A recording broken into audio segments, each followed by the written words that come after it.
I've been thinking about this a lot. I think as guys, right? Like as men, I do think that we're like too confident in our ability.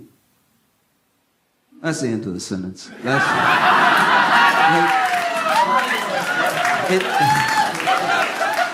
there's just like as human dudes, there's no other species of male in anything. You could be a gazelle. A male, like, gazelle. Do they make male gazelle? Anyway. You could be a male gazelle. There's no random day where you're going to look at a lion and be like, he looked like he want to fight. Like, this shit. Do you know what I mean? You know how every other male sees like an order to the world and functions in it? We're the only ones. It's crazy. It's crazy. We're the only ones. Maybe a female gazelle might fight a lion, and that's if the lion's already attacking her child. You know, she might step up, and even then, it's like 30%. So like, there's just some order to nature. I was hanging out with a friend. Turns to me, unprovoked. I had said nothing, and he goes, "You think you could fight a bear?"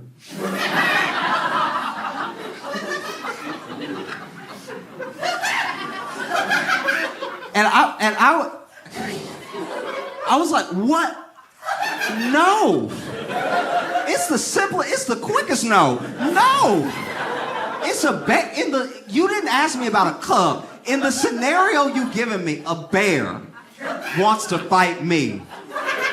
And I'm gonna fight the bear and win? Like, no. And I asked him, I was like, do you think you could fight a bear? And he was like, well, if I came at it right. I'm like, don't even finish the sentence. If I came at it right. What are you saying right now? If I came at it right. That's the great, according to experts, the only way to come at it is to pretend to already be dead. What do you mean if the bear came at you like a bear, you would die. I would bet money on it. That's crazy. And then he got irate with me. He got all defensive, started attacking me. He was like, so you would just let a bear kill you? I'm like, what are we talking about? What do you mean, let a bear? It's a bear. You picked a bear. You didn't even pick something I might have a chance against, like a stray cat. You went straight to bear. Do you think you could fight a bear? Oh, you just gonna let a bear kill you? Look, if I went home, if this is how confident I am a bear would kill me, I don't go where bears are. You don't catch me anywhere out in the world where the bears will be. In fact, if there was a bear when I went home in my apartment, that's a bear's apartment now. And I'm good with that. I'm willing to let that bear have my couch. That's fine. Everything in the fridge is his now. Crazy. Crazy talk. And look, I'm not acting like there isn't a place I could step up. When it comes to bugs, I could be braver. I will say that. When it comes to bugs, I could step up a little bit. Because if a bug is too big, I will take a step back. Just to try to assess what it is. Because sometimes, like, I don't have the best eyes, but sometimes you see like 9 legs or something, you're like, what is that? Before I step on it, what is this? Is it an alien? You know? I remember there was one day, I had a fly in my apartment, and it was the plague of my life. I didn't know how the fly got in my apartment, and it had the loudest wings. It might as well have been bird wings. It was the loudest fly I've ever heard, and it would get like right next to my ear, which was making me flinch. Like it did kind of punk me in a little, because I had the fly swatter ready, and it would be in the ear that was like the flies. So that I would be looking for it, like, and I'd be like, oh. And it was all day. It was all day I was trying to kill it. All, like top to bottom all day. And then it was so gross because then I was like hitting myself with the fly swatter because I was like at some point if I swing back I might catch it, and then it was hitting my ear. So I was beating myself. And then I finally was like, let me just go take a shower, cool off, because I had to go somewhere that night. So I get in the shower, take a shower. I don't know when the fly came in the bathroom. I don't know if it came in through a vent or through the door with me, but then the fly came at me while I was in the shower. Now this is attempted murder, because I am on wet porcelain. I cannot mess around right now. If I fall in this shower and I die, and my killer is a fly, and I die like a bad Dr. Seuss.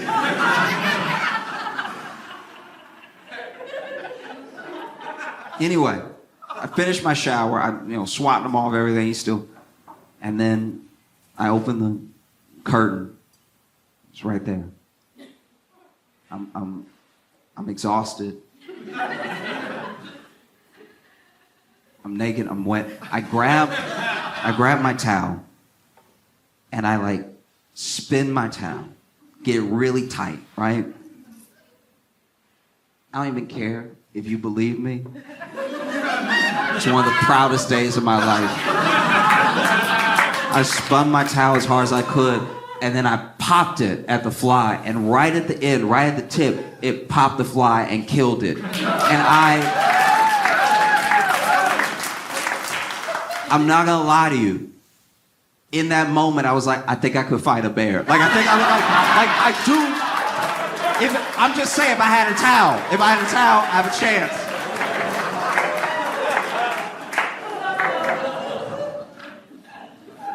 Okay, look, when I say it, it's not gonna sound true. But believe me, all right? I really thought that when I saw Drake leaks trending, it was gonna be music. I was so sure that it was gonna be music. I was like, stuff leaks all the time. Let's listen to this album before it comes out. And I know a lot of people thought that. I'm not alone. A lot of other people said, they were like, you thought it'd be music too. I was like, yeah, I thought it'd be music. And in case you don't know who Drake is, I don't know how, but in case you don't know who Drake is, he's a rapper. And in case you don't know about the Drake leak,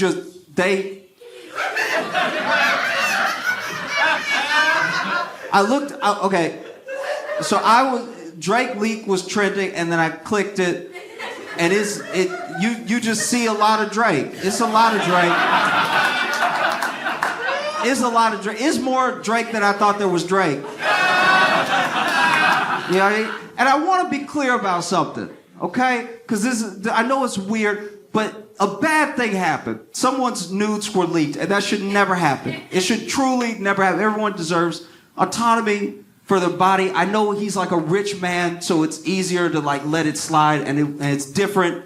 It feels different, at least, when it's like a woman's nudes. But still, he didn't want that out there, and it's out there, which is a shame. You know? So I felt very conflicted, because I was like, that's a shame that somebody would do that. You know? And then on the other hand, I was like, all right, but like, no more sad songs. Like, I don't...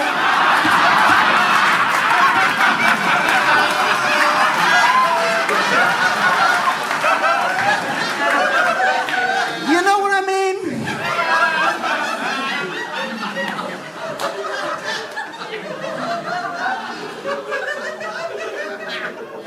Like, if I had a friend that was built like Drake, I would never let him cry to me. About anything. I'm not gonna lie. It would always be burned in my brain. I'd be like, hey, everybody daddy dies sometimes, okay? Cheer up and look down.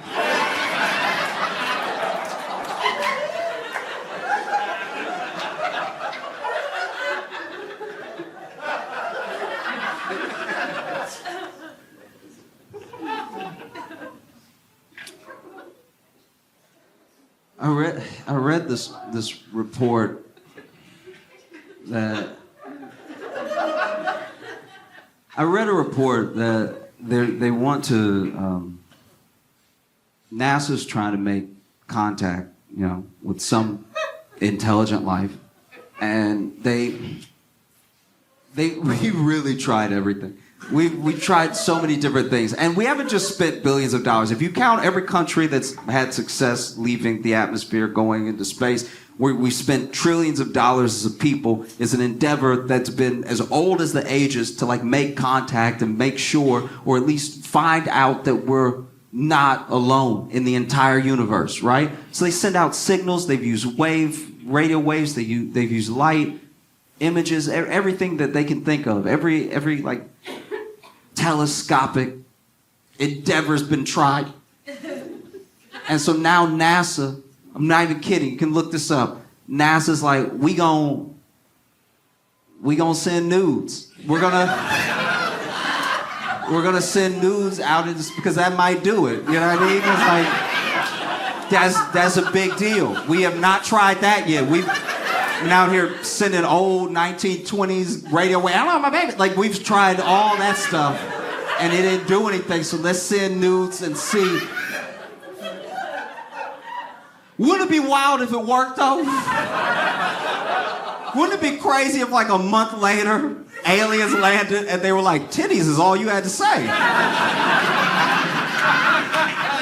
I mean, if we had known that there were titties, that we would have come.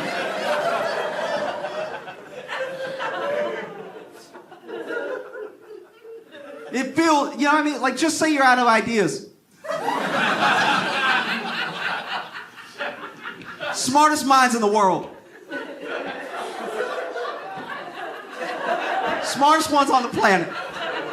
And they're like, maybe this feels weird. And I know what I said before, and I meant that. But since they're already out, maybe send the Drake, maybe, I don't know. And look, not out of context. Send a copy of Take Care. And send the Drake video and just see what the aliens think. They might come. They might be like...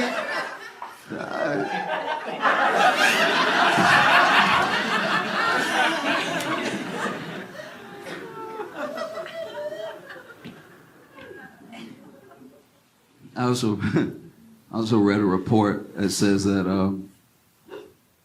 Viagra may lower the risk of Alzheimer's, which is kind of bad news when you think about it. Like, is that really what the world needs? Just a bunch of old men, hard and aware?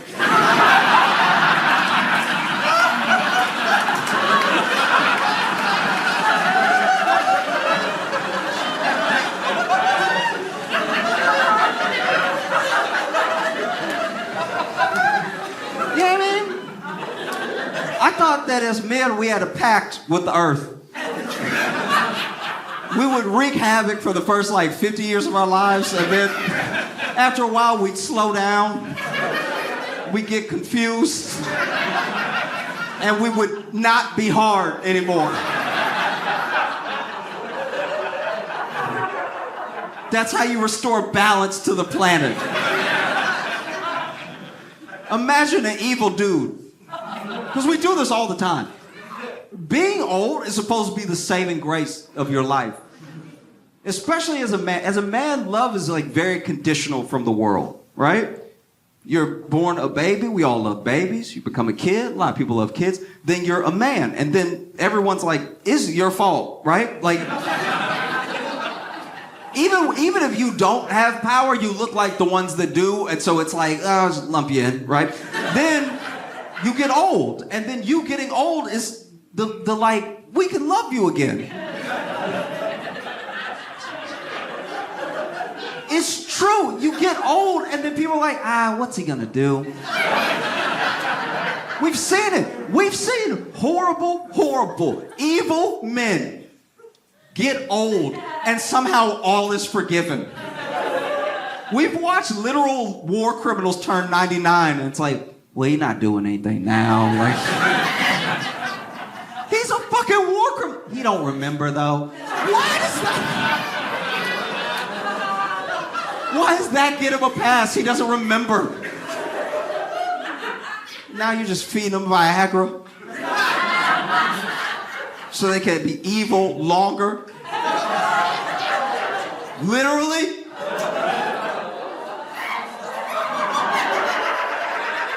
We have to stop this. This is crazy.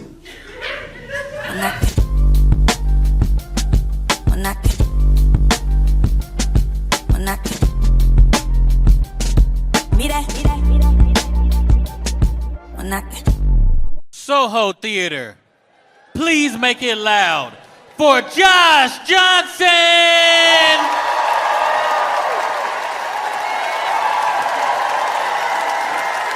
I don't know if I'm the only one who cares, but have y'all seen what's happening with Duolingo? Okay, in case you're not familiar, Duolingo is an app where you learn other languages, supposedly.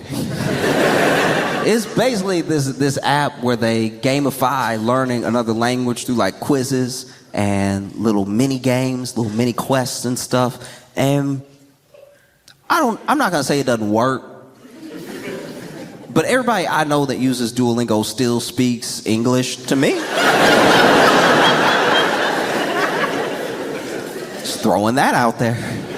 And over time it was getting more expensive, and over time there would be mistakes that were in the games and in the programs, which were kind of, I don't know how you would put it, but basically it was kind of forgivable because you felt like you were getting that real-time help through a person, So then a person would see through comments, oh, this is messed up. Oh, let me fix it. It actually should have been like this. And you were really getting like a sort of language learning community going under Duolingo, which is the point, you would think, to learn a new language, to talk to more people. It'd be kind of weird to learn a language just to be like, I did it. And no one will ever know. I'm just gonna go to whole countries, know what they saying and not tell anybody. I have the power. I only think like a psychopath would do that. Like I've seen those viral videos of people being like in Japan and no one thinks that this black person in Japan speaks Japanese, so then they like are recording themselves or they're streaming and then someone says something about them and then they're like, boom, I know Japanese. And the person's like, what? How? You don't look like it. That actually would have been a fire ad for Duolingo back in the day. It's just like, have you like eating at like a fast food spot, everyone around you roasting you, everybody getting one in, like, and the back of his head, look at it, look, I can see right through it. Does he even know he got that bald spot? The bald spot fighting for his life is shiny. It's like a flashlight. And then you bounce back, you're like, I know French. What? I'm so embarrassed. I was being rude in undercover. Duolingo. But no, that's not what happened. People were slowly learning these languages over time. And learning is like a hard, it's a hard way to describe it because it's not as if the language was fully being taught. It's not like the same thing as sitting in a class being taught the tenses, being taught the situations to say certain things versus other things. It's more just like, did you spell we right? That's a little French. Have some of that. And so over time, you see Duolingo also get this internet presence that's like, their socials team is very like in vogue. They get in there, they're funny in the comments, spicy comments too. Sometimes they got a quick jab back whenever somebody tries to trash Duolingo. And I don't know how I feel about it. If I'm being honest, it's like through our tax systems and through the economy, we already treat these companies like people. I don't know if I want to pretend that they're also interesting. Do you know what I mean? Like when I see a Twitter handle for a company, I don't want to be like, oh, they're so moody today. I can't believe Microsoft's so angry. because it's not like it's not an individual, it's a company. And there are individuals making that company feel like your friend, but they're not your friend. They're not your friend at all. And then they do this move, which is wildly unpopular, where they release a statement where they say, we're going to be an AI first company, which is a interesting title to give yourself. You could have said customer first, you could have said teacher first, and you could have not said anything. Because people were already noticing, they were like, I think there's like less people working there now. I feel like some of my answers don't get answered in the right way. Some of the lessons even feel a bit like Chat GPT-ish, you know? And then they came out and said it. They're like, look, we're gonna use AI and you're gonna learn just the same as you've been learning. And I had friends who were like, I'm not learning anything already. And honestly, what's the fun of using Duolingo if you could just use any sort of like open AI, any sort of AI program to make your own learning course? If it's AI, then what's special about it? And so you see people, big backlash. Every time they even tweet, post anything, people are like, was this written by AI? You know? And it gets to the point where I don't really know if they were hacked or not, or if that's just like part of the marketing scheme, but basically they took down everything. Because they were getting trashed. Because, you know, they want to be expensive. They want to hire less people. They want to essentially disregard, disrespect, or just get rid altogether of their teachers and have you pay, I think, $20 a month to not learn French. And so people were rightfully upset. And so they take everything down and then they post it again. And they post it as the is it a frog? I mean, I think it's a bird. It's an owl?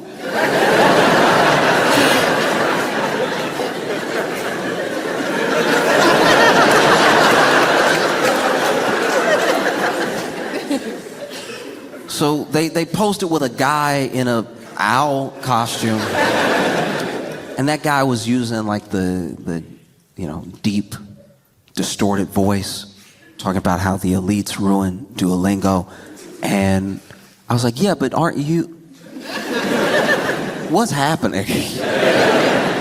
And then I think it was the CEO that even came out and instead of giving some sort of statement that basically says, hey, look, yes, we're going to be using AI, but we're still going to have our teachers, and our teachers are going to just use AI for some of the menial tasks, but you'll still be talking to a teacher. Instead of reassuring the customers at all, he kind of just doubled down and was like, look, the AI is going to be better than teachers anyway. That people got really mad. And I think what's happening here is what's happening all the time. Teaching is hard. Teaching is very difficult. And if you love something and you love it enough to teach it, that to me is amazing. I don't know if I know anything well enough to teach it. And I don't know if I have the patience to convey those ideas in an efficient enough way that you know what I know when I'm done talking. That's scary. I would never try to teach. I don't know, even things that I'll admit right now, even things that I'm pretty sure about, I don't know enough about to teach. I believe in climate change, but if you asked me about climate change when I got done talking about climate change, you wouldn't believe in climate change.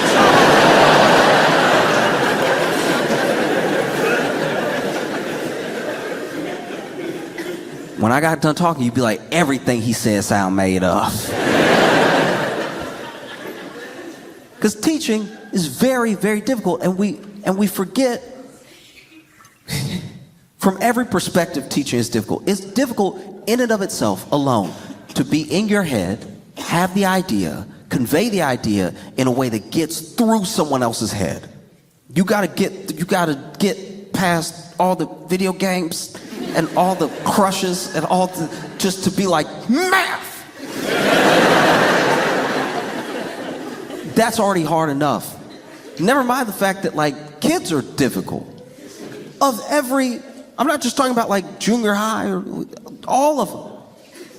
I remember being difficult as a kid. I wasn't trying to be difficult. I wanted to learn the thing. It was not getting in. I was fighting it. I didn't even know it. Sometimes I'd even be a little pompous, you know? Like, I'll admit it, as a little kid, give me some grace. As a child, I was a flat earther.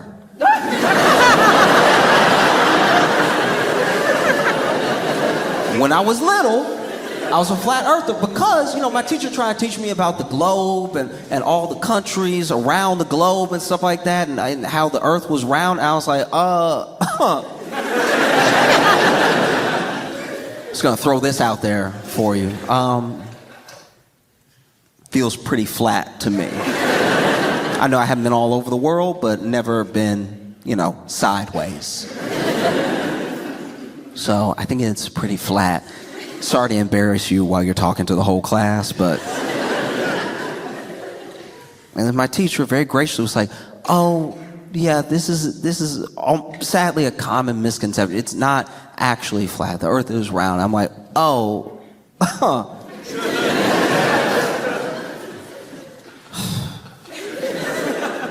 Not to contradict you, ma'am, but if the earth is round, why are all the maps flat?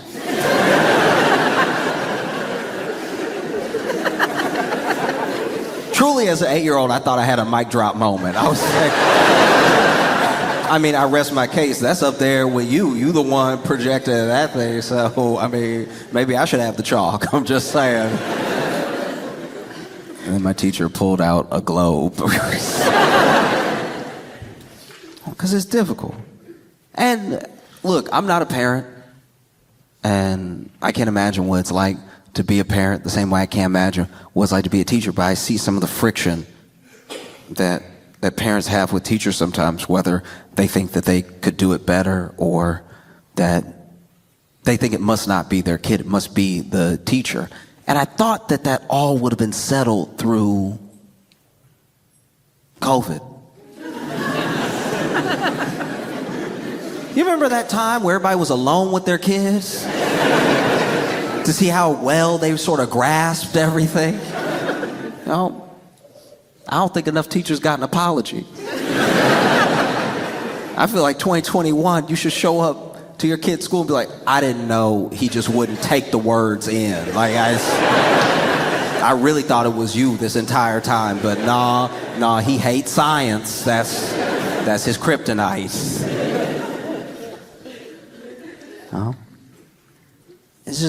It's also hard because I think the way that we look at teaching is as the obstacle as opposed to as the help, right? Like even now, if someone tries to teach you something, there's some reluctance there sometimes. What it used to be, you're a kid and these adults, they don't know what they're talking about and try to teach me something. And then you become an adult and you're like, why do you think you can teach me something? We're the same age.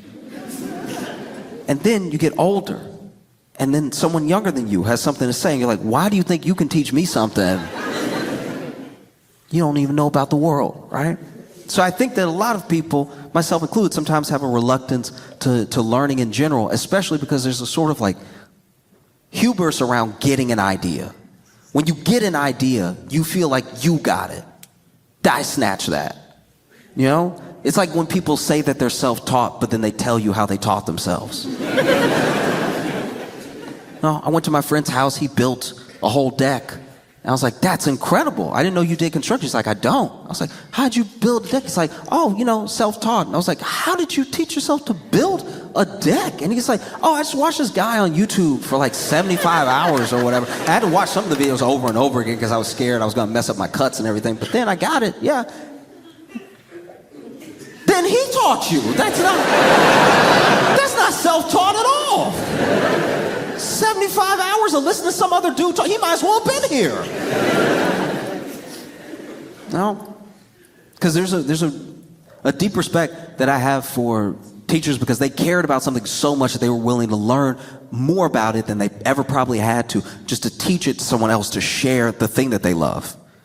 My math teacher loved math so much that she went to more school for math, and then she came back, got a teaching degree, and then came back and taught a lower math than she understands. She has to dumb down math every day just to bring it to me. And just to try to give me some math, she went through all that. And I don't know how we did it. It's kind of incredible that all over the world, we somehow managed to not pay teachers enough and not give them enough, like in every country, no matter where you go.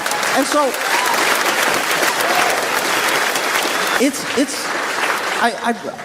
I bring it up because I think that, I'm not a teacher, but I think the thing that teachers fall in love with is like that light bulb. Watching someone get something that you understand, that you're giving to them, and then it clicks. And they're like, oh,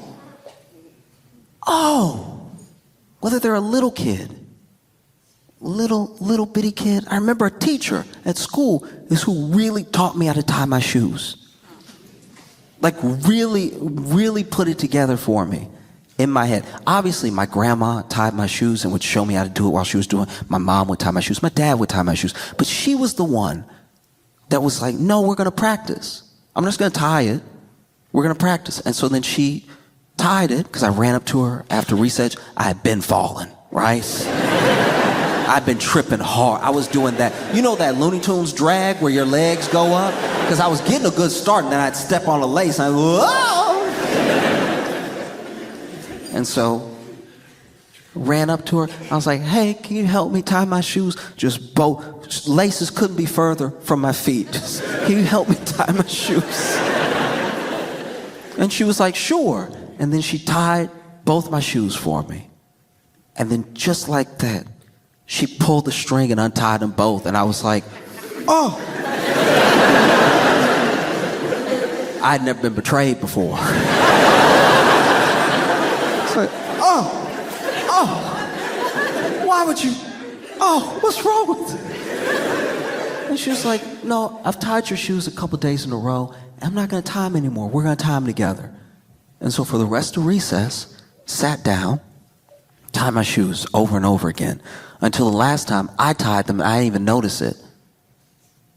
And then for the rest of the time I was in elementary school, every time she saw me and she saw me, shoes tied, she saw that light bulb go off. Oh. And no matter how reluctant someone is to be taught, it's a beautiful thing when that happens. When the idea gets through and you can see it. You see the light bulb go off. Oh, it's round.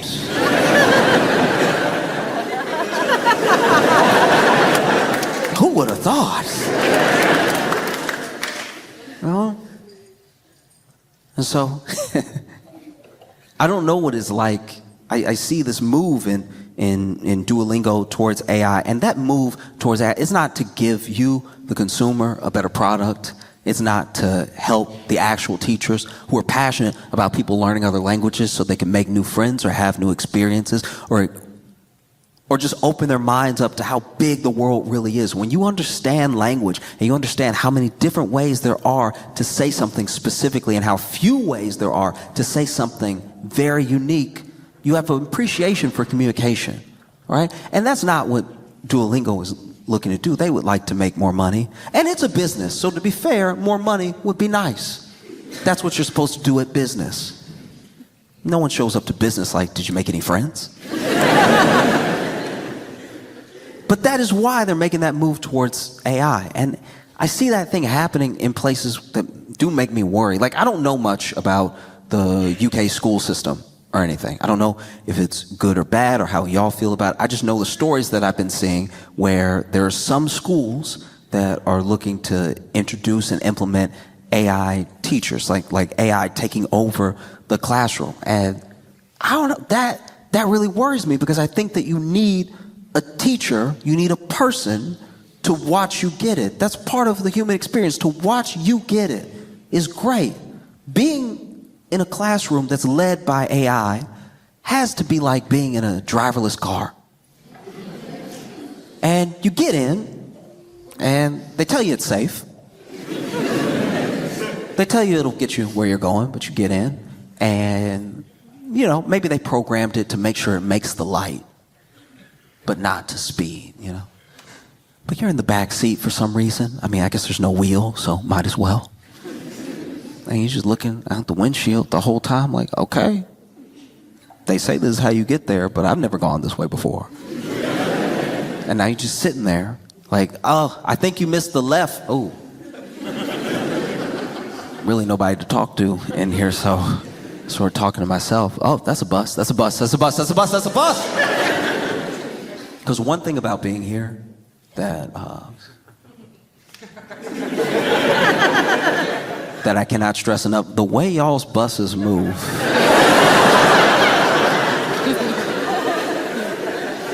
is wildly different than what I'm used to. If I'm being honest, I don't know how you train your bus drivers.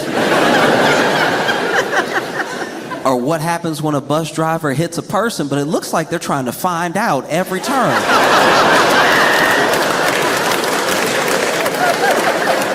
I was crossing the street to come here, and the bus driver cut the wheel so hard in front of me and looked at me the entire time.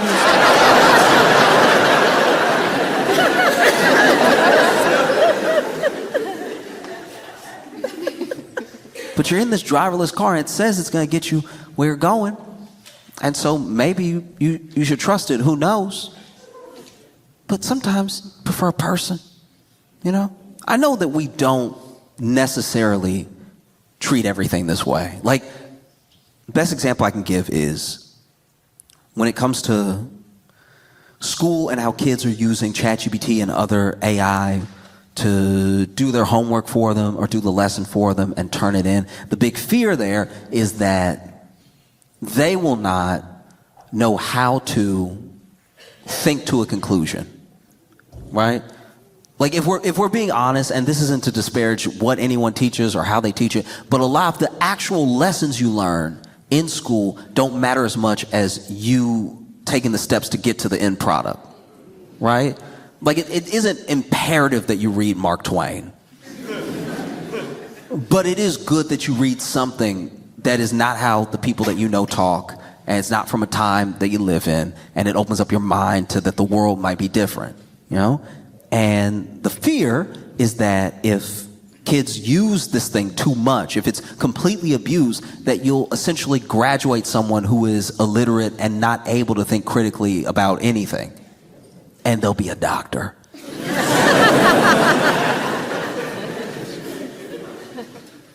And I get that. I get that fear. But you also have to look at it from the perspective of those kids, because they're essentially being told that, look, we try to teach you well so that you can go out into the world and be productive and maybe get a good job. But as far as good jobs, we're like done with those. So you're not going to get one that's going to go to AI. But don't use the AI to cheat.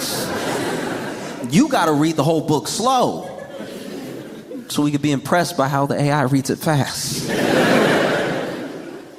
And so I understand how a lot of kids feel like they don't have stake in in the type of future that the work that they're expected to do would link them up with, you know?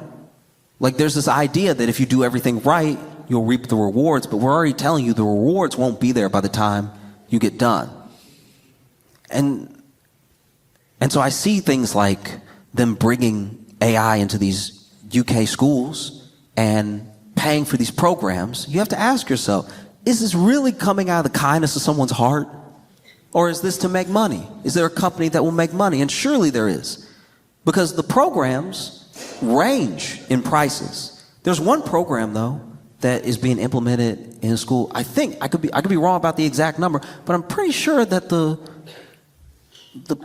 amount that the program is going to cost the school is like £27,000, which I'm not saying is the best salary in the world, but you could pay that to a person, you know? And it just freaks me out because I only know what it's like in the American school system, which is scary enough. And not just because of the shootings. It's also...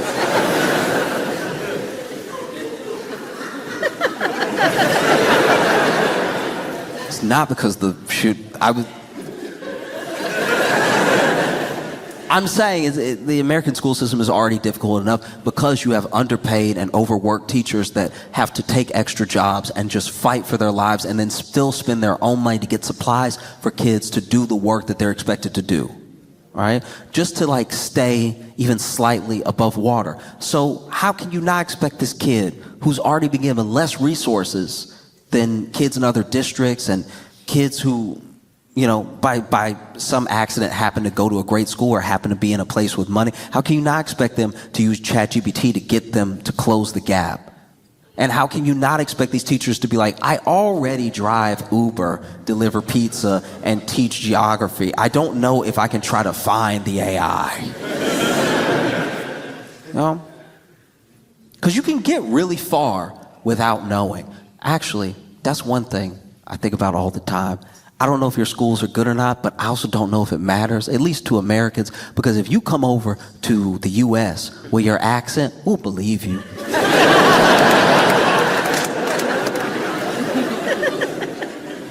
Like, people in the U.S. fall for the British accent so hard, it's kind of unfair that we were ever number one. Like even a lot of the conspiracy theories that we believe in the U.S. did kind of come from a British guy who just talks smooth. You know, like he comes over after y'all kicked him out for being too wild, and then he's like, you know, there's lizards in all the people. And we're like, when he says it, it makes sense. You know, y'all have some phenomenal exports. But you do have some rough ones. You know? Like, why'd y'all do, like, that, sending Piers Morgan to us.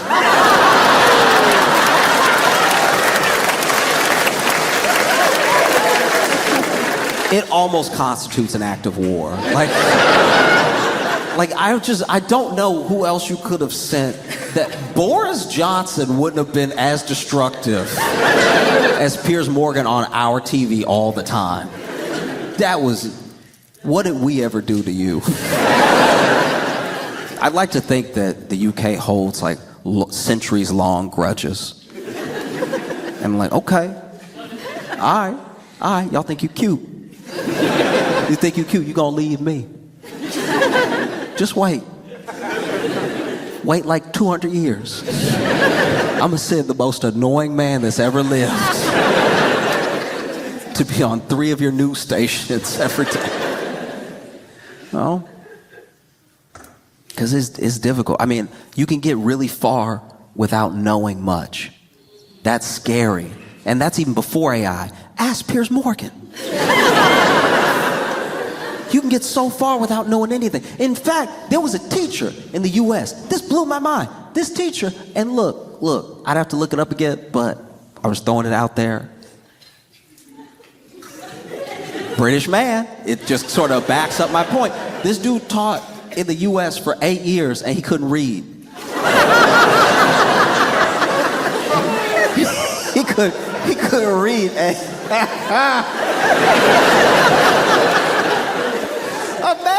Imagine somebody failing you who can't read. Imagine. You turn in your paper and they're like, I don't even know what this says, but it looked wrong. Like, this look like garbage, man.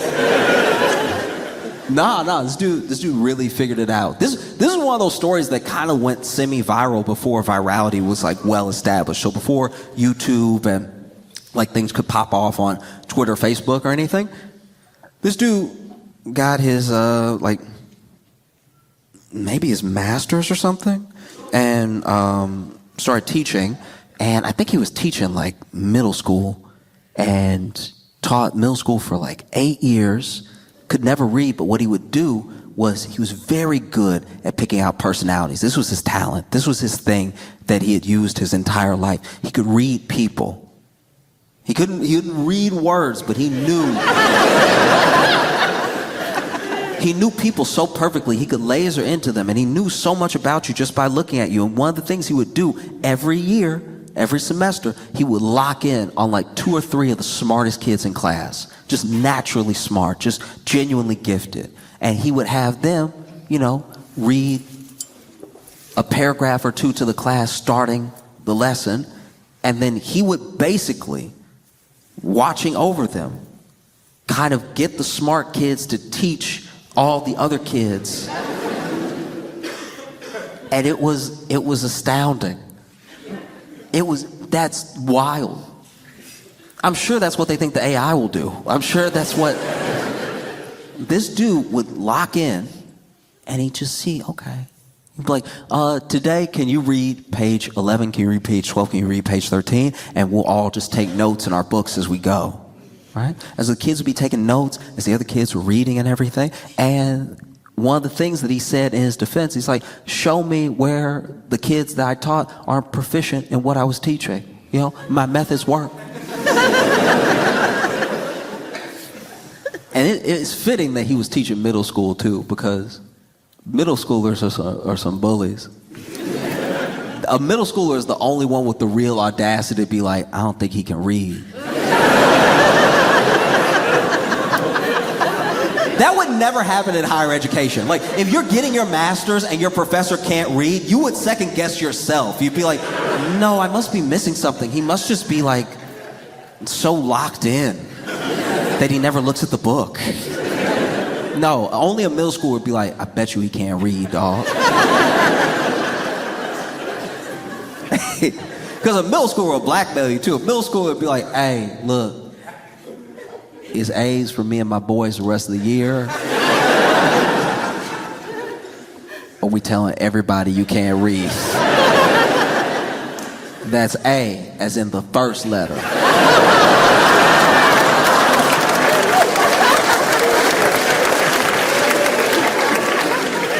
There's A as in the first letter that you can't read because you can't read, okay? If I even see a closed A that look like a B, I'm telling everybody. Imagine that. Imagine getting caught. Imagine principal, vice principal got to pull you into the office. You sitting down, you know, because the kids loved him. He never gave homework. You sitting down, what's going on, y'all? How's everything going?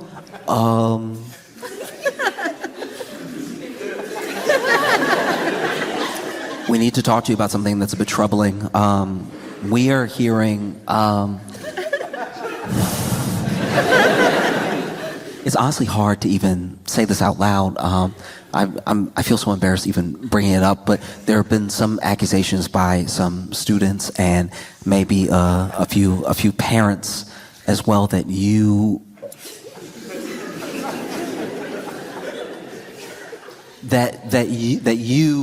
ooh. Because you gotta think about it. If you're wrong, you look so crazy as the principal. If you're wrong, you look like you believe everything you've ever been told in your life. If you're a principal that drags a teacher into a room to be like, can you read? Like, you hired me. Like, can I read?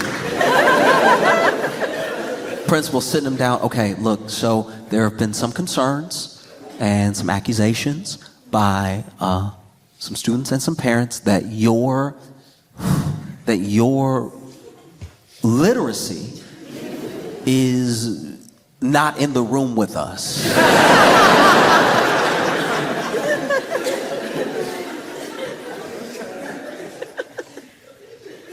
You know, and I don't know if they would have the teacher in there by himself or they'd have the kid that accused him of not being able to read because he didn't get the A he wanted.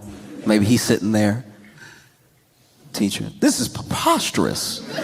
You know, words you say when you don't know how to spell it. This is preposterous. Me not be able to read. What how dare you? How absolutely dare you? Kid sitting there. Make him read something.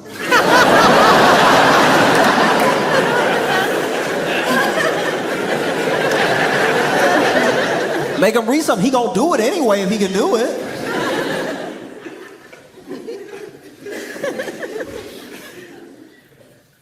They try to get him to sign his resignation letters. They're like, can you read it? I'm not even gonna dignify that with a response, kid sitting there. That means no.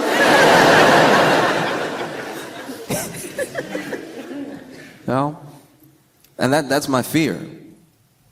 That's my big fear, is that you let the system start, it only benefits companies, and before you know it, it's an entire generation, an entire country of people who aren't proficient in thinking skills. They can't think critically. They're not truly literate.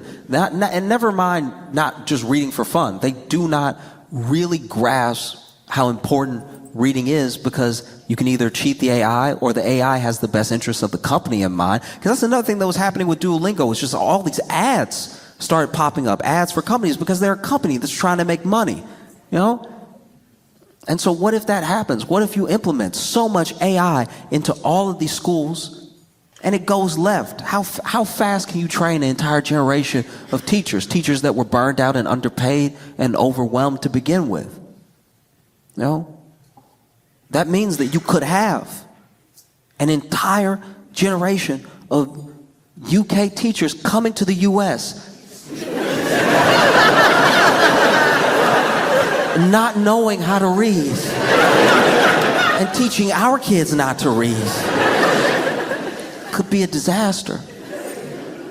Never underestimate the power and the impact that a teacher can have on your life. I remember a teacher sat me down and told me something I didn't even know about myself. This teacher sat me down and told me, you got a lot of nervous energy. Like, and I was like in middle school where you can't even be polite. You just got to get right to the point. Like, they just sat me down. You got a lot of nervous energy.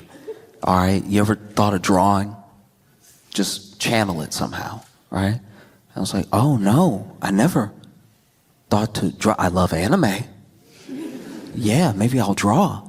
And I drew something, and you know, my teacher was like, draw something, bring it to me. You know, I'd like to see what you draw. And so I did. And when I showed my teacher my drawing, they were like, we're gonna find something else.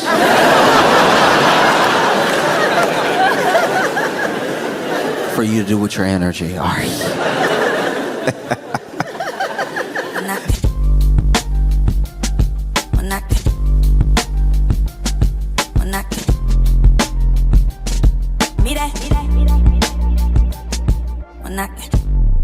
Make some noise for Josh Johnson!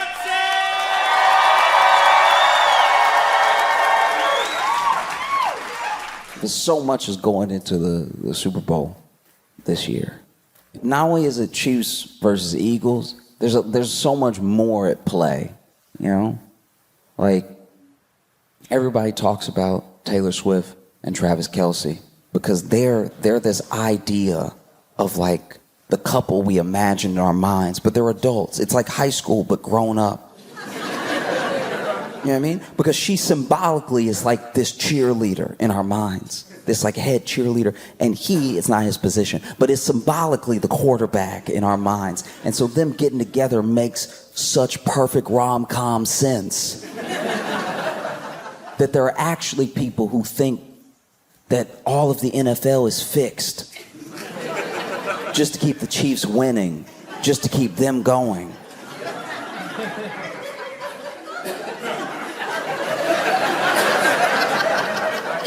And honestly, you kind of have to give Taylor props. There are people that think she's so powerful. She is single-handedly shifting the course of the NFL. You know, because this is my thing with it. You know, if it's fixed, why would they be tackling so hard? You don't need to sell it that bad. If most of the teams know they're not going to the Super Bowl, I think you lay off of a couple hits. I don't think anybody's getting CTE as part of a script. I look at Taylor Swift, I look at what they did to Taylor Swift, especially that part of the season when her and Travis Kelce were just starting to date and they cut to her for no reason. And then people got mad that they were cutting to her. They'd be like, why do you keep cutting to Taylor? But Taylor can't control the camera. Taylor was just trying to eat. And then they cut to her, and then she's doing her best to probably not look annoyed, but also she's genuinely having a good time. She's there with her friends. Yeah, touchdown, yeah, right. But then people are like, why do you keep cutting to her? I don't know. This has never happened before. Cameraman's excited too. They might not even mean to cut to her every time. They're just probably like, man, this is a good play, but I wonder what Taylor's up to.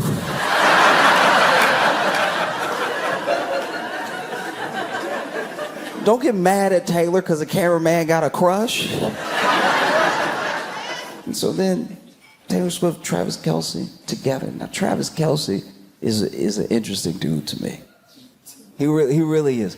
Because Travis Kelce, up until this point, I think, I don't know him that well and follow him that closely, but I think he had like mostly, if not only, dated black women before Taylor, you know? And so he has like a fade.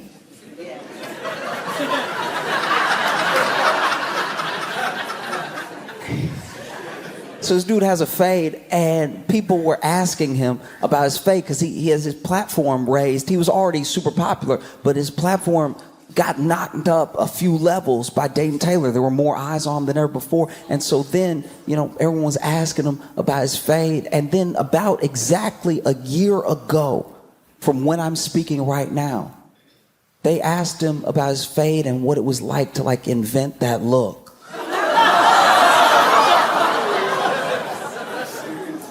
And to his credit, Travis Kelce said, it's the first day of Black History Month.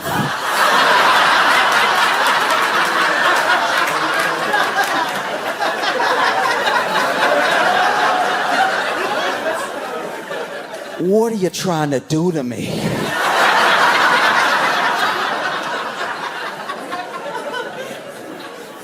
Which, what an answer. You know what I mean? Like, this is the thing I really didn't think about until that moment, is that if you're like a white dude, right? And something ignorant or even bigoted happens around you. Somebody asks an ignorant question or somebody just says something, right? The expectation, if you're a good guy, is to say something immediately. Just really stand up and be like, hey, that's not cool. That's not okay. Don't do that, right? You know, just really, you can't even give it a second. You have to be like, hey, stop right there, okay? Hey, listen here, pal, cut it out. Hey, look, buddy, don't go any further, all right? Gosh darn it, that's racist. Don't you dare, not in my house, not. Nah, get a load of this guy. No way, not today, brother, right?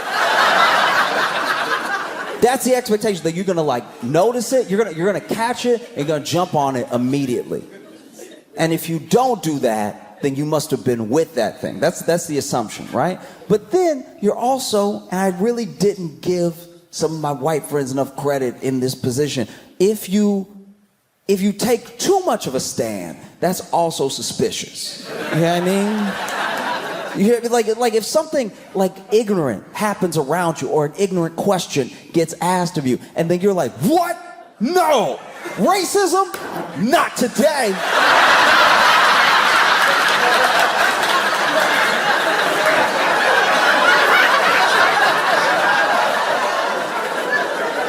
Nah, buddy, I'm putting my foot down! Like, because then people are like, oh, what? Are you hiding something? Why are you so amped up like this? You know? And so to his credit, he's like, guys, look, it's the first day of Black History Month. What are you trying to do to me? All right? I didn't invent that look, okay? I got a barber.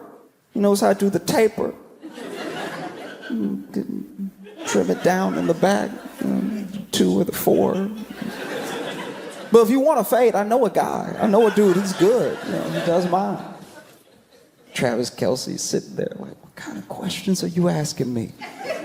How do y'all not know any black people? You cover the NFL.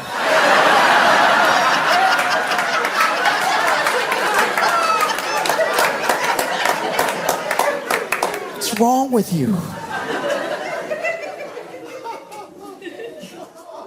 You know? And Travis and Taylor together, they do, to me at least, you know, the little bit that I engage with it, because I don't necessarily follow either one of them closely, but every time I see them together, they do look like picture perfect in a way where I'm like, okay, obviously you're going to get the conspiracy theories, but the conspiracy theories were weird to me because they were like people upset, but what's there to be upset about? It's football. She's blonde. We're in America. This is the most American thing that could be happening. And there are people that are like, no, it's a psyop. I'm like, against who? It's a beautiful white couple. Who are we trying to trick? What is the plan here? Though that's how you can tell there are some people that just need to be mad about anything possible. I'm like, what? You're the one that said stop kneeling, and now you're mad at Taylor and Travis Kelce for holding hands. What's crazy about the Super Bowl for me is that no matter who wins, no matter who it is, the celebrations I've always found very odd. You know? I understand celebrating when you get the touchdown. I love those. I hated when the NFL tried to like clamp down on any showboat, any celebrations, because you just did one of the hardest things in the world. Imagine if you did that for like a scientist. Scientist finds the cure and he can't even do a little.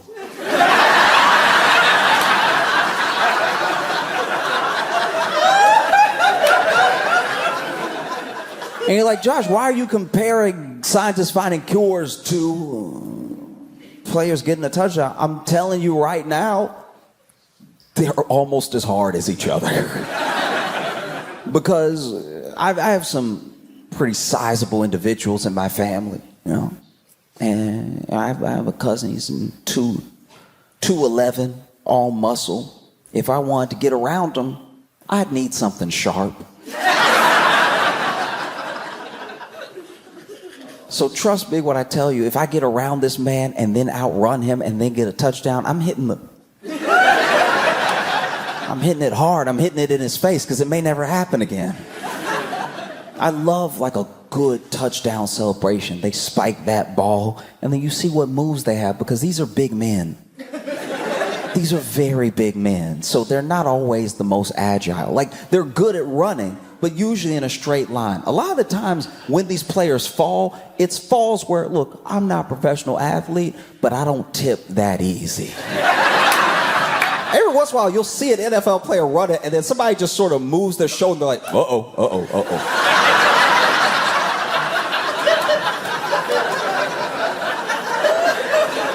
That's my favorite, is when they catch it, and then somebody's too close, and they're like, we going down, all right. No, but when they get in the zone, they've spiked the ball, there's a couple seconds left, and they're allowed to celebrate. This is when you could really do it. And they hit something you didn't even think was possible, you know. Really flowy with it. You know what I mean? They use their hips and stuff. And so, you know, that's my favorite. I wish it was even longer. They should get more time to do it, you know? Like hockey has whole breaks for fights. You could let a guy run in and get on his hands and knees, and then the other guy's like, yeah!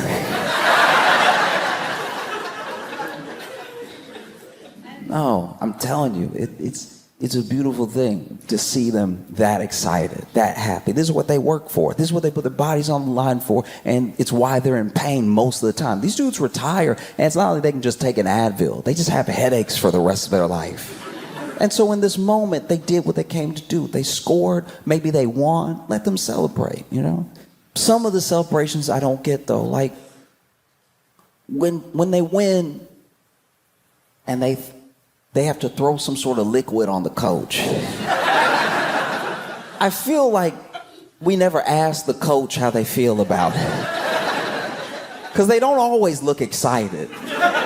It's almost like a requirement that whatever it is has to have some ice. And it has to be a surprise. They never do it from the front. It's always just poured all over the coach. Why is it? They win. They did what they came here to do. And they look at the coach and they're like, yeah, drown him. He'll love it.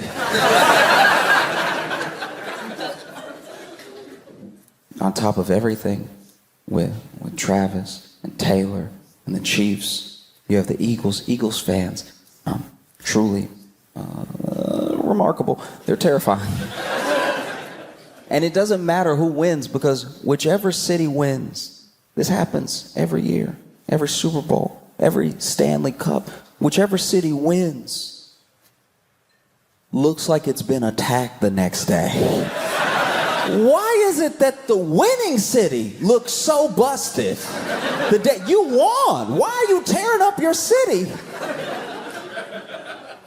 The team will win, and then their own fans will go out into the city and cause so much destruction. You would think the other team sent their city. Like, go get them, Kansas City. What they did to us. You know, I've watched it happen. You know, I lived in Chicago when the Blackhawks won the Stanley Cup. And a bus.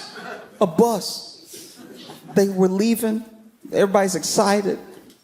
And then there was just like a group think, that's a bus. It shouldn't be right side up. Let's go correct that right now. And then the bus driver is sitting in the bus like, y'all, I'm your ride. Why are y'all? We're going down.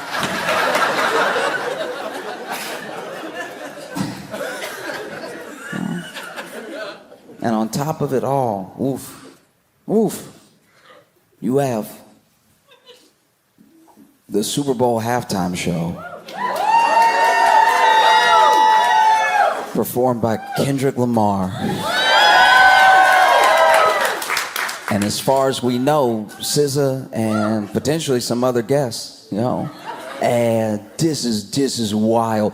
You know, Kendrick said it about himself, but truly, we're seeing astronomical, historical levels of him being the biggest hater in the world.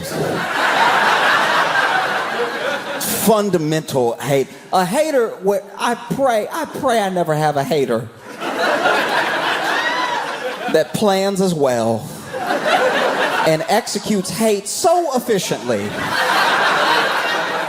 as Kendrick Lamar. This man hates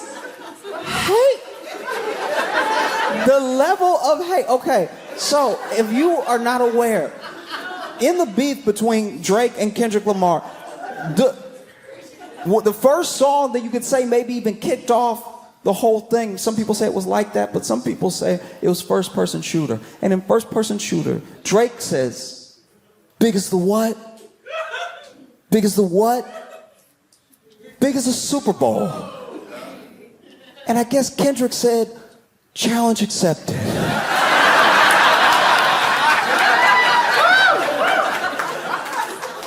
Because you're not ready for the level of hate I can bring. And then there was a whole beef, and this whole thing happened, and you know, Kendrick kind of, I don't know, I guess ruined Drake's life. And then it's announced that Kendrick is gonna be doing the Super Bowl halftime show. And Drake, he started suing. He started suing different parties. He started suing in different ways, different lawsuits claiming different things, some defamation, some were just petitions to get information, claiming that, not like us, the song that I'm assuming plays in Drake's head 24/7. You know, that song that they use bots. They must use bots. That's why it's so popular and everything. And then he withdrew one lawsuit and he filed another lawsuit. And it would seem, I'm not Drake and I'm not on his team and I don't know his lawyers, but it would seem that all these lawsuits are to, in some way, hopefully, possibly, stop Kendrick Lamar from performing Not Like Us at the Super Bowl. That is what a lot of people think all of this is about. He just doesn't want him to perform that song at the Super Bowl. And so maybe he thinks that if he causes enough legal trouble and kicks up enough of a fuss, that the NFL will be like, hey, sir,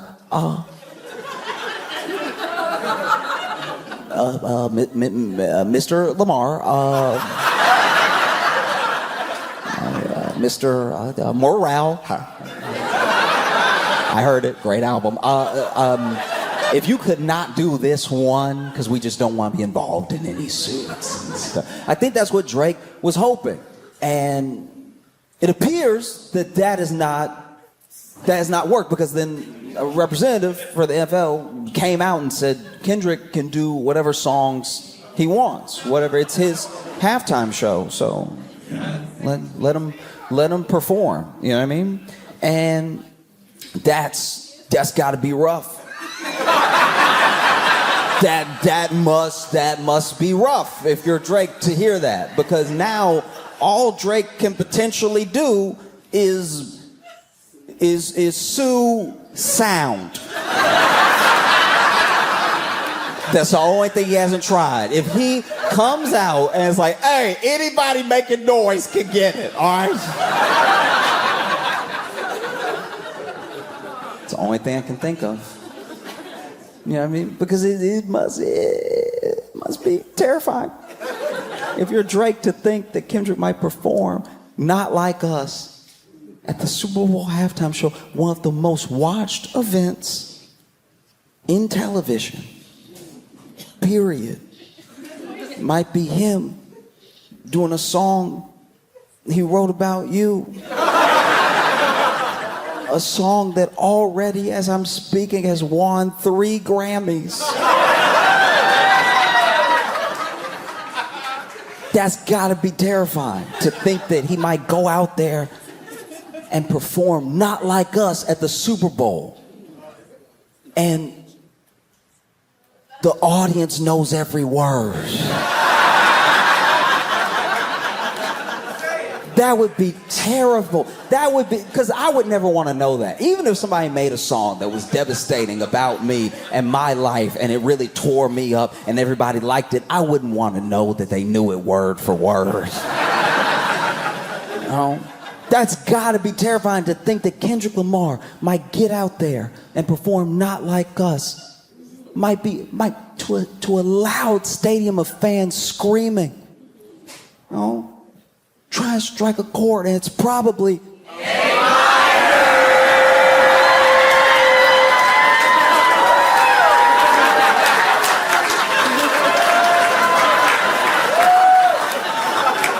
I think even scarier than Kendrick performing Not Like Us is the audience performing Not Like Us.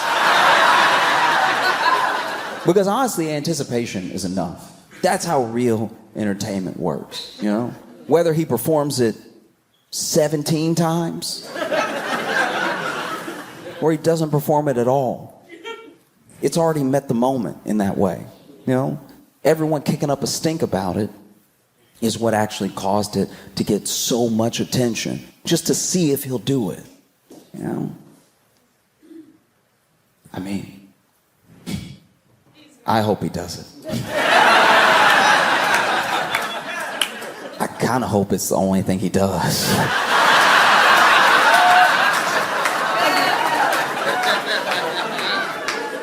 Mainly because the Super Bowl halftime show is recorded, and it has all of its own production elements that gets them submitted for the Emmys.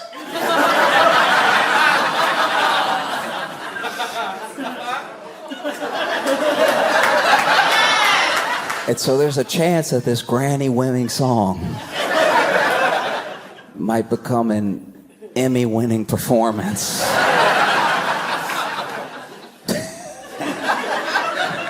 Oh, I will say though, sometimes it feels like with sports, it's the only time you see so much investment. You see so much come out, like just thrill, agony, all these emotions around a dude's team, around that game, around players and stuff. And I think it's because like sports is one of the few places, maybe even one of the last places, that like a man can express all the aspects of human emotion. He can cry over his team losing. He can be elated. He can be like giddy like a little kid or something. And it's one of the last like socially acceptable places. It's very easy to say like, no, just cry. It's okay for men to cry, but you're not ready. I love when people say like, no, come on. Just break through decades and generations of trauma to just like do what feels like what you want to be doing. No, the only thing stopping you is your mind. As if it's that simple, Sports is one of the last few places that these bonds can be created and that you can fully express yourself. It even creeps up in little different ways. Things that you are innocuous enough, but they run cover for other things, right? Like, let's go. Every one of us here knows a man who has a water bottle. Maybe it's half full, maybe it's a quarter full, but he throws it up in the air. And it flips, and it flips, and it flips, and then if it lands right side up on a flat surface, he will lose his mind. He throws the ball up, it flips, lands right side up. Let's go!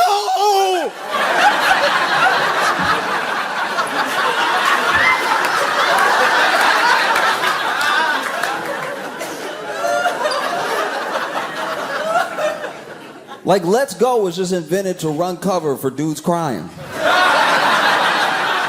It is. Go! It's the same mouth movement. It's the same shapes. And if you scream, let's go hard enough, you can squint. And when you squint, people can't tell you're crying. Because we've all known a man. All of us here have known a man where his team, whatever the reason it is that he loves that team, it doesn't matter. His team is down. All right?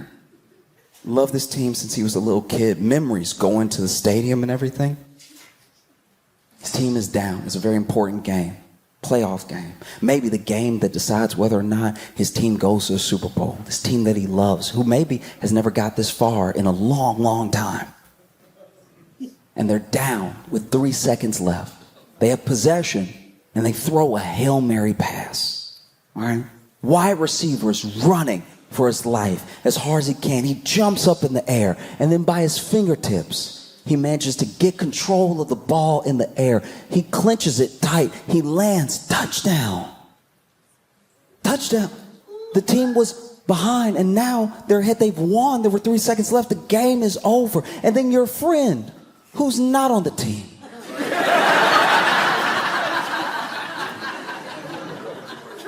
who's not at the game, your friend on his couch pops up in front of the TV. Let's go!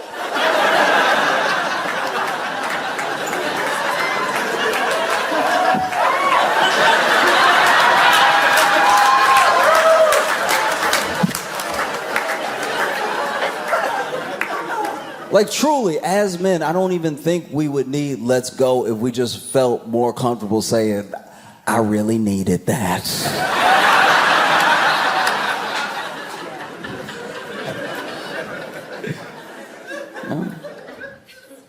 Because I even try now to add more sports analogies in the examples that I make, because I feel like it accesses some people who don't get what I'm saying otherwise.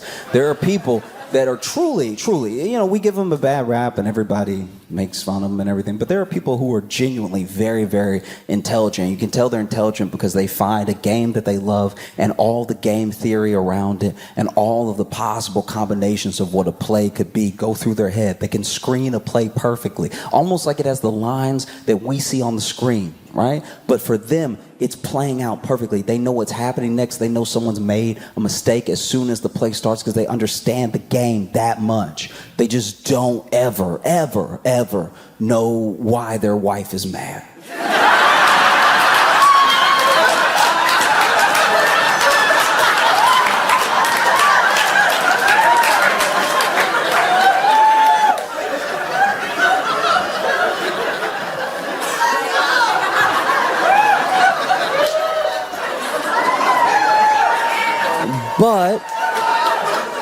But I think if we incorporated more sports analogies in arguments, people would understand what went wrong. You know what I mean? Like maybe you're mad at your boyfriend or your husband because he forgot something. He forgot something that was really important, you know? And maybe it was like your sister's birthday and you had so much going on that you asked him to go pick something up and then meet you at the party. And instead of going to pick it up, he just met you at the party. And now the place is closed. And so it looks like you didn't get your sister anything. And so you're upset with him because you asked him for this one thing. And instead of doing it, he just kind of blew it off, or he wasn't paying attention, or he genuinely just forgot and then showed up and he doesn't understand why you're upset. But if you say to him, look, it was fourth quarter.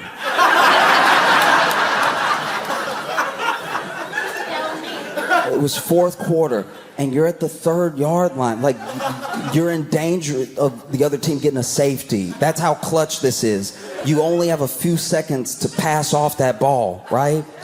And if you don't do it just right, that's it, you know? We're not coming back from this, you know? And instead of looking out for your receiver who's wide open until 5 p.m., like I said, who's wide open. Instead of passing off to your receiver in that moment, you're looking at your tight end, you're looking at your other receiver, you're looking at defensive linemen for some reason, like your head is just in the clouds, and out of nowhere you allow yourself to get sacked, right? I'm telling you, that husband, that boyfriend, these are good people. He would be like, oh, damn.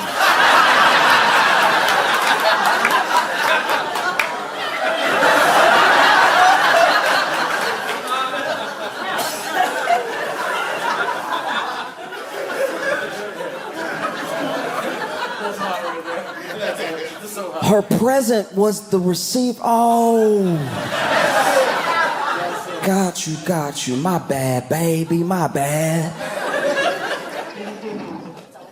No. Even in instances that people are like insanely divided on, like to the point of threats, to the point of the threat of violence, even in political arguments, if you use some sort of football analogy, sometimes that cuts through, you know? Like if Trump is the quarterback.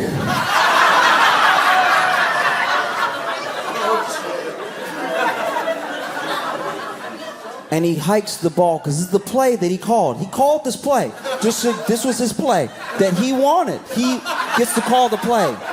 Not always, not every play, but this play specifically. He called this play because he wanted to do it, because he thought it was a good idea. This was his play, right? And then everybody was open. The tight end was open. The wide receiver was open.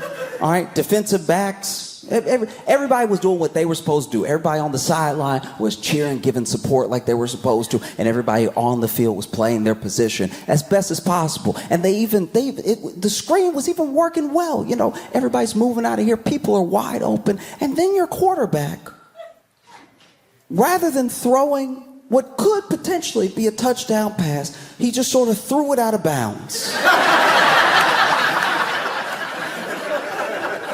Which is confusing.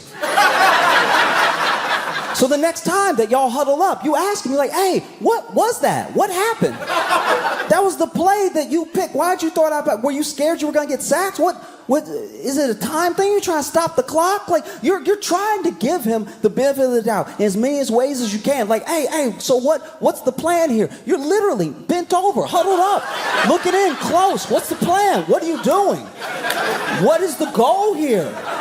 Because I thought I was playing my position perfectly, and then you do the. So what's next? What happened? Tell me what happened. And then your quarterback is like, I think the ball was black. I don't know.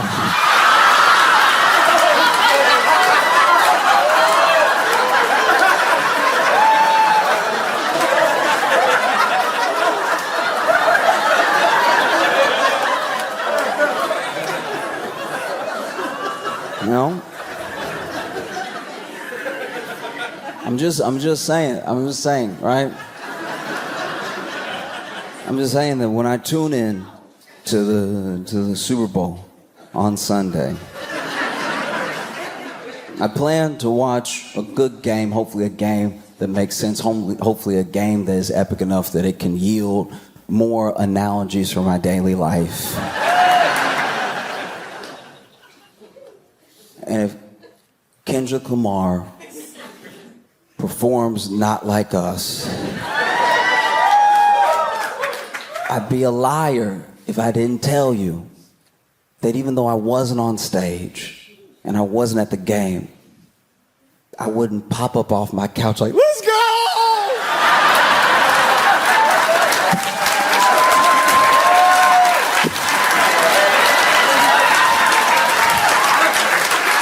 Cincinnati, y'all been phenomenal. Thank you so much.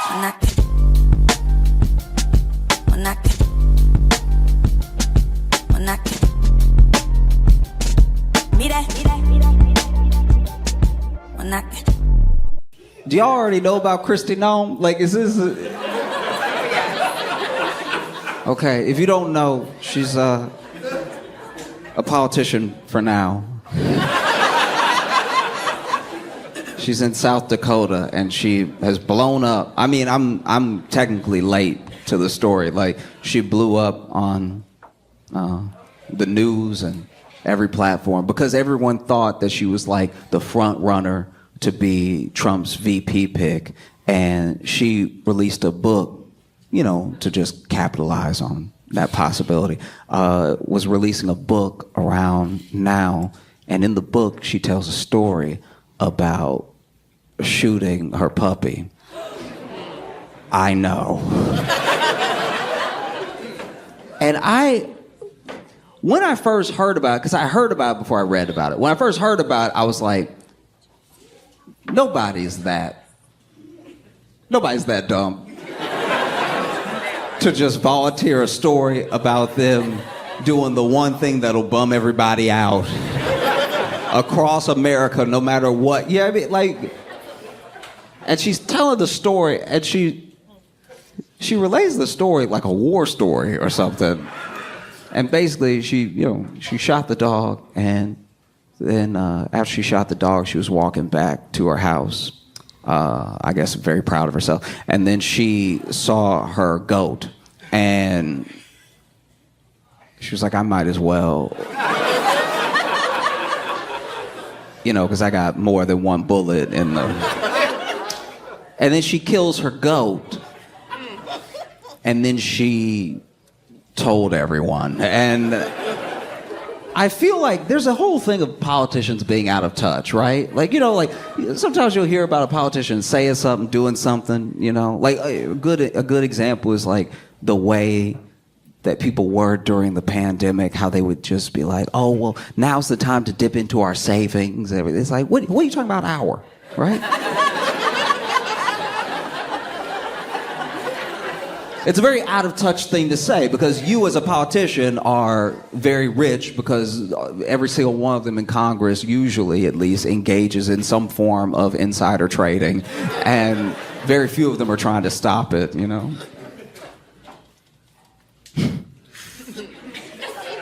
So out of touch is one thing. Killing your dog and telling everybody about it That sounds like somebody that wants to retire but doesn't know how. Like, you know what I mean? Like, political life's a bit much. But when I leave, I want to make sure they don't keep bugging me to come back, you know? I want to make sure when I'm gone, it's for good. Yeah. And she also... She keeps getting banned. There are a lot of reservations in South Dakota. And the leaders of each of these reservations keep voting and passing to ban her from stepping on the reservation. Like, ban her from the premises, which is like a good portion of the state. Like, a lot of... I've never seen somebody get kicked out of outside. Like...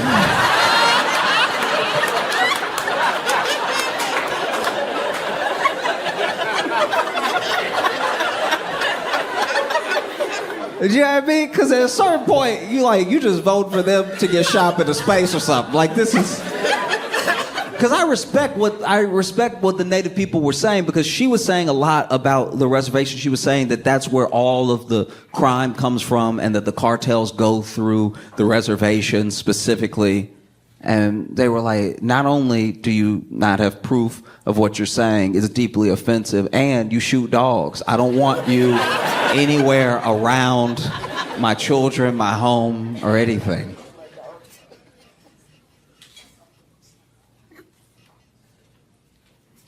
I feel like the only thing to do now is lock her in a room with Biden's dog. And like,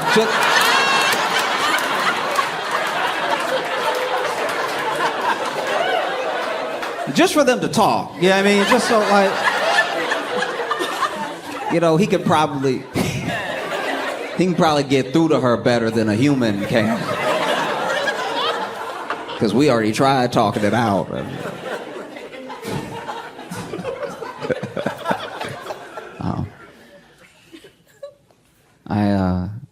I feel very blessed to live in this time. You know, I don't know if I lived in any other time if I would have made it. I don't say that in a self-deprecating way. I just I hear stories from my mom, stories from my grandparents, stories from just the past. I watch documentaries and I'm like, sounds rough.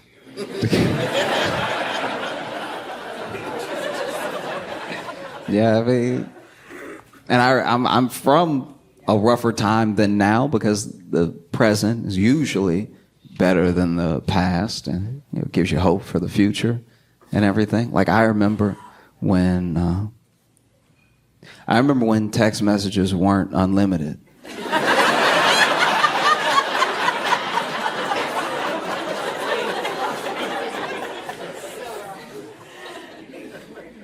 I remember when, you know what's crazy? Before text messages were unlimited, there would be a lot of time where I'd want to text somebody. Maybe they were going through something, maybe they were, and I want to text them, but I only had so many. And remember minutes? Remember phone minutes? Okay, if anybody in here is very young, okay, so this is a rough concept to explain, because it makes me sound like I'm from when the phone was invented. But for any of the younger people in here, just know that your cell phone, you making all these calls, your phones didn't used to be loose like that. Phones used to be much tighter, okay? Much stingier with time. They basically broke down your phone into minutes, and you had minutes that you could buy. They even broke down the day. Because at first, they charged you for minutes on minutes. Anytime you want to talk for an hour, it was this much. You want to talk for... And then eventually, when they realized how to support more phones, they were like, listen, it's 25 cents a minute on your little plan, but everything's free after 5. And back in the day, after 5 o'clock, people's phones would blow up. People would... As soon as it hit 5 o'clock, it's like, I've been waiting to tell you. Like,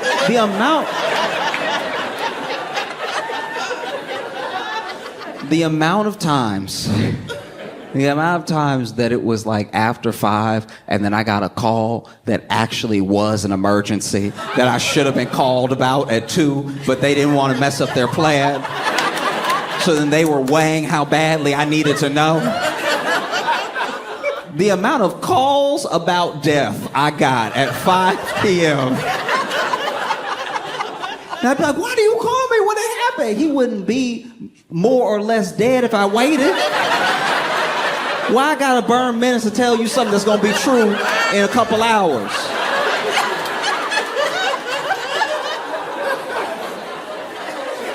Oh, it was a terrible time. It was rough. It was really bad. And texting fell under minutes. And so different phone companies had different plans. So for some people, one text was, a quarter of a minute. One text was half a minute. Some people, if they were being very expensive, a text was a whole minute, right? So it could be a very short text. It could be, hey, that's a minute. Which always felt crazy to me as a kid, because I got my first cell phone later than my other friends, because I didn't have money like that. So I had to buy my own cell phone and support it myself with minutes. And I remember I sent a text and it said, hey, and it would tell you how many minutes had been deducted every time you did something. When you get off the phone, it would tell you like that was 4.5 minutes or whatever. And I remember I sent a text message that said, hey, and it said I used a minute. And I was like, no, that wasn't a minute, because hey is hey. Hey, those weren't a minute. That I said hey, I didn't say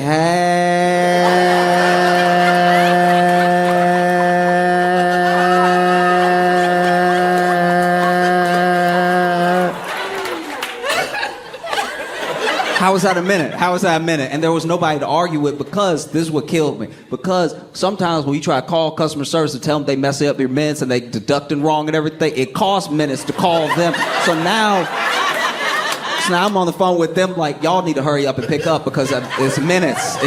Minutes are happening now. And do these minutes count? They're like, sir, these minutes count because you're on your phone. I'm like, no, but I'm talking to you about fixing my phone. They were like, yeah, but you're on your phone. I was like, oh, I think she's trying to keep me on the phone right now. I think she's trying to burn out all my minutes, because then she keep leaving and coming back and leaving and coming. What are you doing? Are you doing errands right now? Why can't you just continue the conversation and answer my question? So she got me burning through minutes. Anyway, text messaging used to sometimes be a whole minute for one text, right? And in a weird way, I wish we could go back to some form of limited text messages. We all get too much. We all get too many. Because this is the other problem with texting that I have now. Now that it's unlimited, people feel like you're obligated to them because they text you, because they feel like it's the same as talking. So as soon as they text you, it doesn't matter when they text you, as soon as they text you, that's like them being like, hey.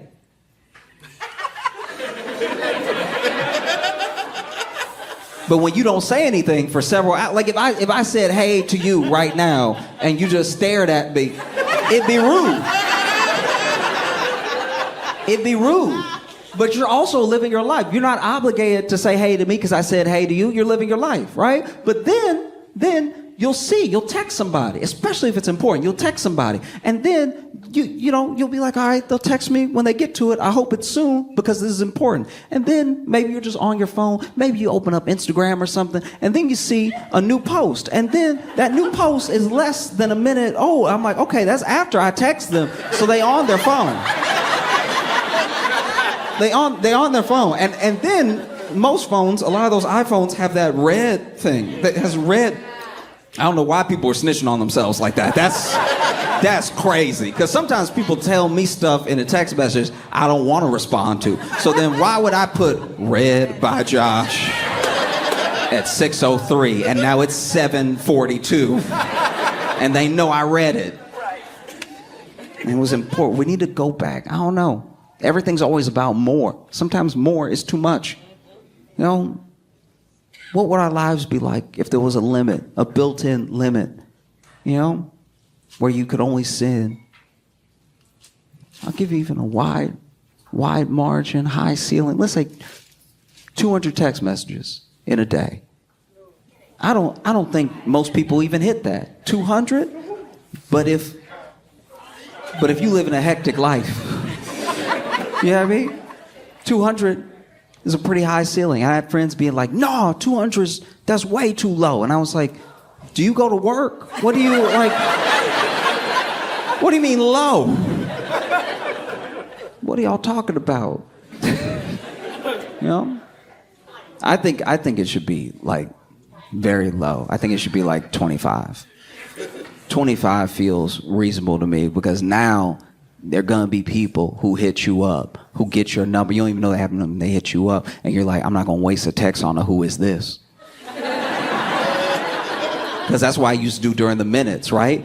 You used to get a text, you don't know this number, you're like, who is this? Your phone's like, that was a minute. It's like, no, it wasn't a minute, though. It doesn't take that long to say, who is this? I just said, who is this? And they text me. Shouldn't it call?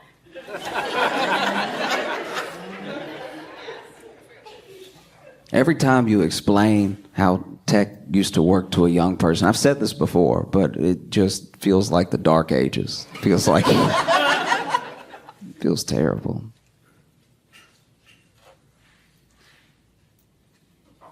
Like, they would also charge you if somebody texts you, and I'm like, that's not my fault. I can't control that over there.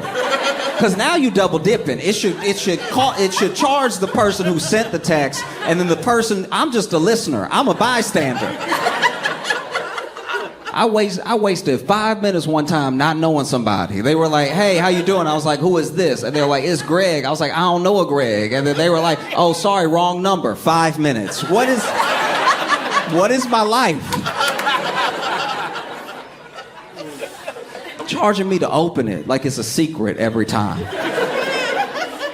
Your phone used to do that. It used to be a phone you could buy at the Dollar Tree, and then you put like 600 minutes on thinking, that's a lot. That's a lot. 600 minutes. That's crazy. I won't get through that. But then the way they rig it, they send a text message. It says it's from mom because mom is saved in my contacts, right? But then, I'm like, damn, can I afford to open it? I'm on my last 3 minutes. Ooh. My last 3 minutes, and it just says mom, and it says unopened. So the phone is coming like, your mom texted you. You feel like knowing what it's about. What if it's an emergency? What if it's important? Go ahead and open it up. It'll just take a minute.